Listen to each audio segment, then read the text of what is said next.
এইটা আন্দোলনটা কোনো সমন্বয়কের আন্দোলন না, এটা কোনো কারো ব্যক্তিগত আন্দোলন না, এটা বাংলাদেশের ছাত্র জনতার আন্দোলন। এসে যে 6 জন সমন্বয়ক ছিল ওনাদেরকে যখন এই গ্রেপ্তার করেছে, ডিবি হারুন উঠিয়ে নিয়ে গিয়েছে এবং বন্দুকের মুখে এই বিবৃতি দেওয়ানো হয়েছিল জোরপূর্বক, তখন কিন্তু আমাদের আন্দোলনটা থেমে যায় নাই, তখনও কিন্তু আন্দোলনটা চলছিল।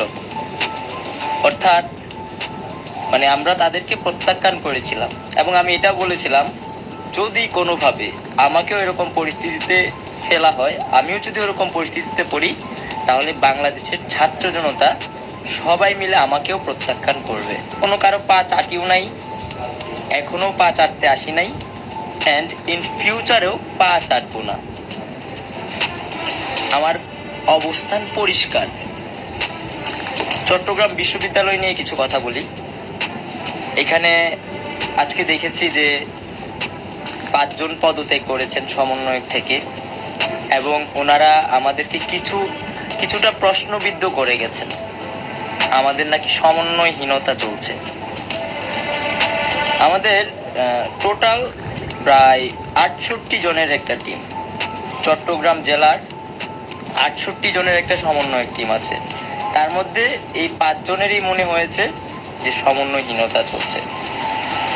যদি আমাদের ভেতরে এতটাই সমন্বয়হীনতা থাকতো, তাহলে এই যে ঢাকার পরে বা আপনি যদি বাংলাদেশের 5-4টা জায়গা হিসেব করেন, তাহলে চট্টগ্রামও কিন্তু একটা হটস্পট, চট্টগ্রামও কিন্তু একটা হট জোন। এটা আপনাকে মাথায় রাখতে হবে। যদি এতটাই সমন্বয়হীনতা থাকতো, তাহলে চট্টগ্রামে এইরকম একটা অবস্থা ক্রিয়েট হতো না এবং সর্বশেষে আমরা এই বাংলাদেশের যে ছাত্র নাগরিক অভ্যুত্থান, এই অভ্যুত্থানটা আমাদের এই জায়গায় আসতো না, সফল হতো না। তো আমার কাছে মনে হয় এই জায়গাটাই পরিষ্কার এবং বাংলাদেশের ছাত্র জনতা সেটা বোঝে। দ্বিতীয়ত, ওনারা বলেছেন যে কারোর সাথে কথা না বলে বা ভিসি প্রক্টর প্রভিসি এদের পদত্যাগ। ভাই, যখন চট্টগ্রাম বিশ্ববিদ্যালয়ের শাটল থেকে আমাকে ছাত্রলীগের গুন্ডা বাহিনী ধরে নিয়ে গেছিল প্রক্টর অফিসে, তখন কিন্তু এই প্রশাসনই ছিল, এই ভিসি ছিল, এই প্রভিসি ছিল, এই প্রক্টোরিয়াল বডি ছিল। তো এদের এই দোসরদের রেখে আবার অন্য কোনো কিছু, এটা ভাবাটাও বোকামি। তো এই যে এই দোসরদের বিরুদ্ধে কথা বলাটা, এটা হচ্ছে একটা নৈতিক দায়িত্ব।